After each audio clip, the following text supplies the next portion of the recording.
All right, so it's time for the next step in our exploration of CCDC. We, in the previous checkpoint, we learned how to run CCDC for a given area. We defined the area, which is the one that you see on my screen right now. I'm going to toggle the satellite view case because it's a little easier to look at. And so I'm going to turn all of these layers off,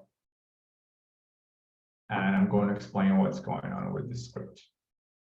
So first of all, I'm calling this package called palettes, and this is going to be very useful to load the CCDC coefficients and the breaks and be able to visualize them in pre-packed palettes or palette color palettes, instead of having to define them manually. And then after that, what I'm doing is that I'm calling the pre-saved results of CCDC for this area. This is why we didn't need to export them ourselves individually. So the results are in this path. That is an image. So I'm loading that here. It's an image. And then I tell it center the map on that object and print the results of putting that image. And so you see that it has the same bands that we visualized before, all the break bands, the coefficients, and etc. But it also has the properties. I told you that it was important to have those saved as part of the image. And so we know that for this particular run of CCDC, these are the things that we use to, the parameters that we use to run the algorithm. And so once we have that, we can start exploring the results, which is why we're here. And so the first thing that we might want to do with CCDC is to start looking at the breaks, right? Because the breaks are telling us where change is happening. And in this particular case in Brazil, we might be interested in seeing where forest loss has happened and when. And so the first thing that I'm doing right here is that from that CCDC image, I'm selecting only the band that contains the timing of break. And I'm also selecting the layer that contains the probability of change. And so let's say that I'm interested in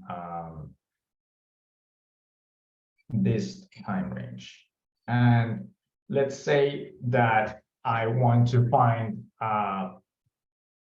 the number of breaks that happen during that time range.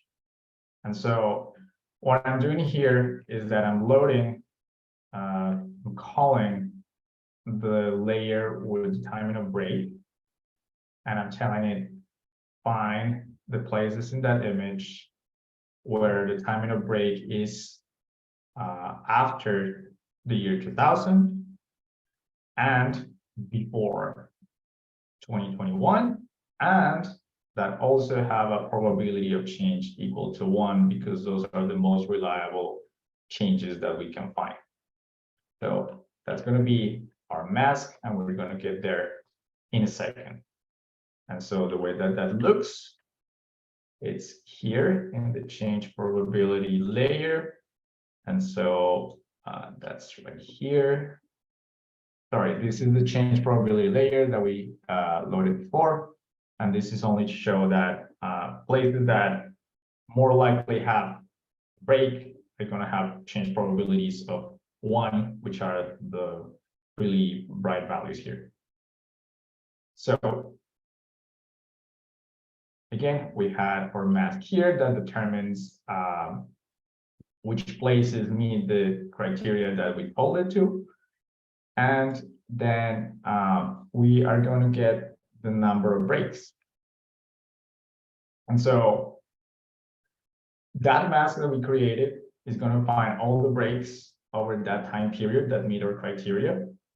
And so we're pretty much telling it, take that image and then simply sum all the things that you found, all the breaks that you found. And that's going to give us the number of breaks for that particular time range. So if I load the result of that, which is in this variable called numBreaks, you see that if I zoom in a little more, you're going to see that all of these areas with stable forest have dark colors, meaning no breaks. And some of these places that have been transformed in the past have more than one break in some cases. So the places with the highest number of breaks are going to appear brighter in this particular band.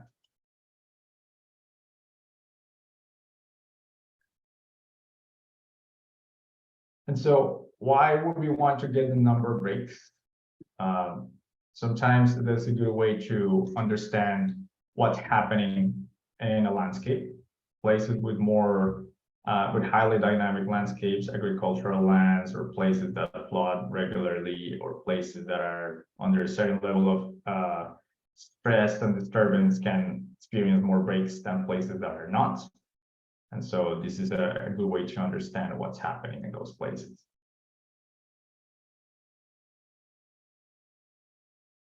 After that,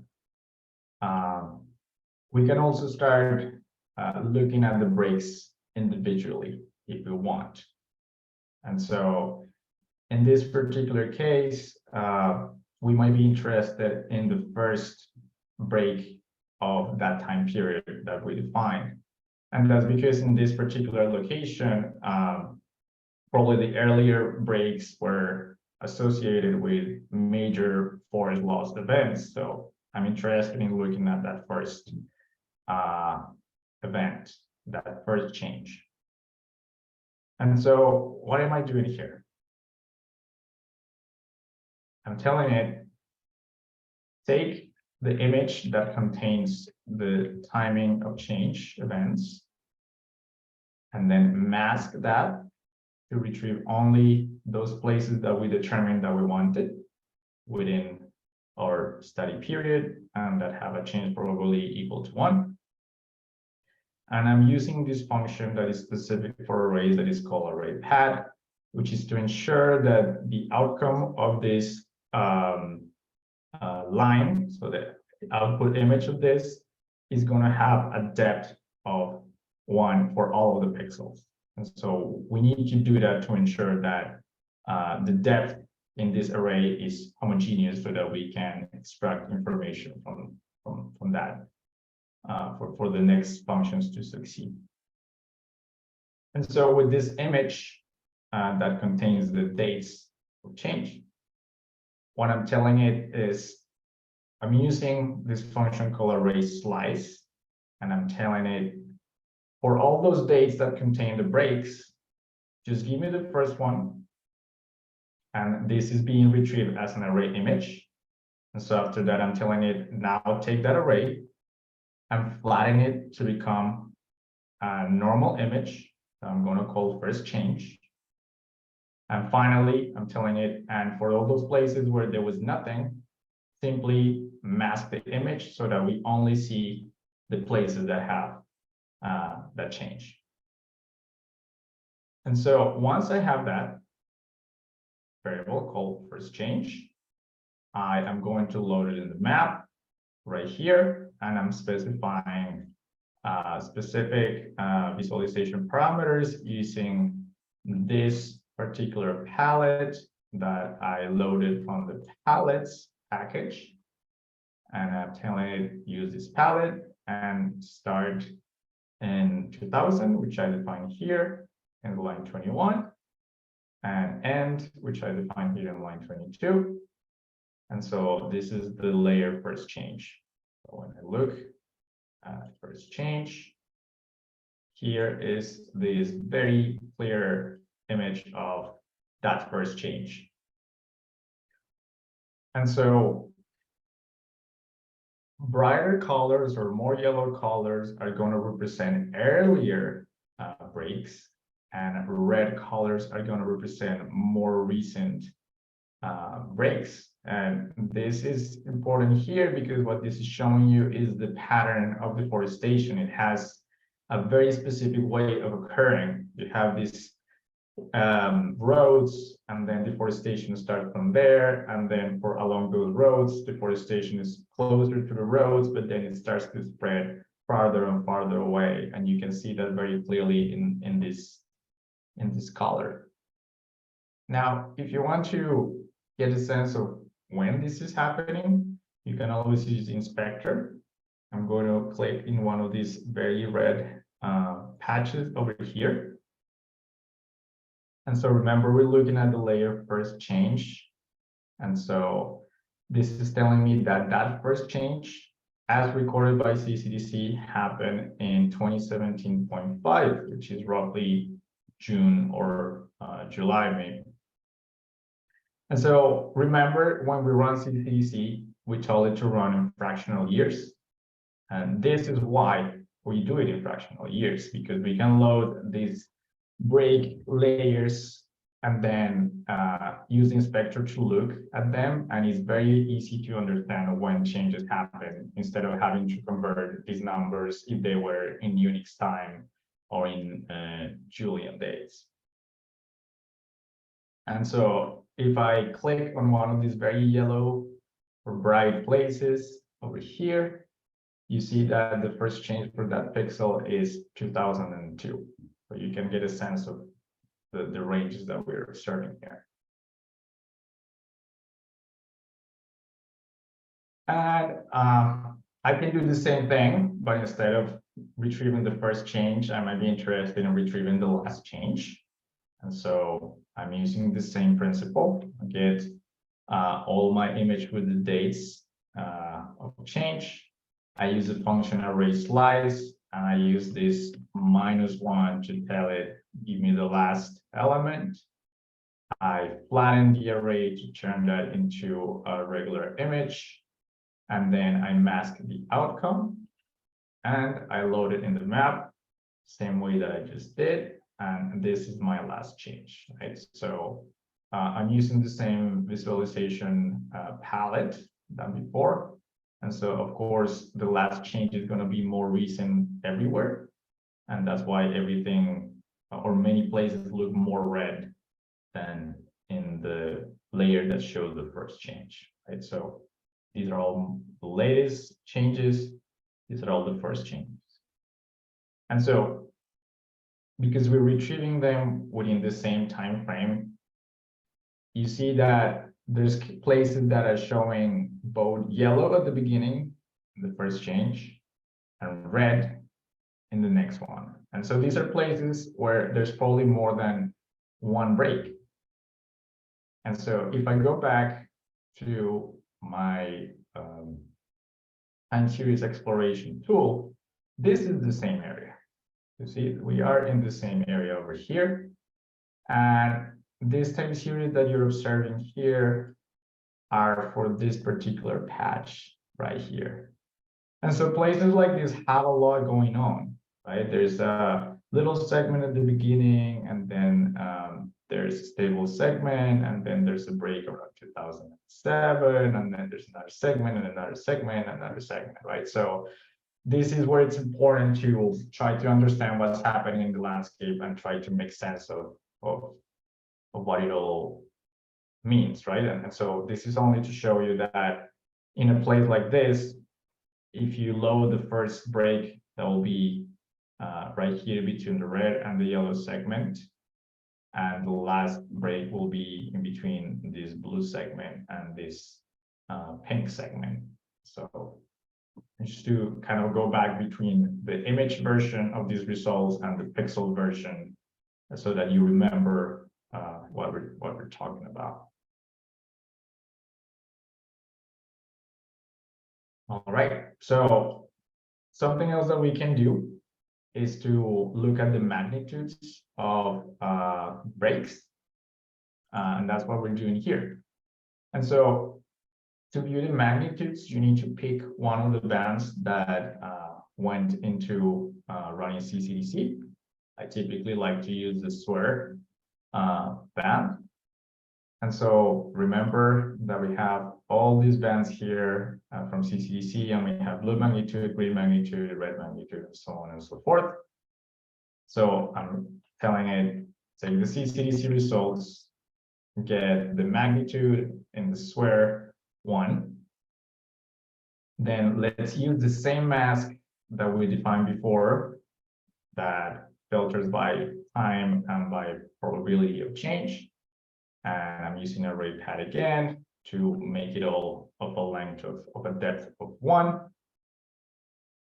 And with those magnitudes, I'm telling it, because magnitudes can be positive or negative depending on whether the segments are higher or lower in value.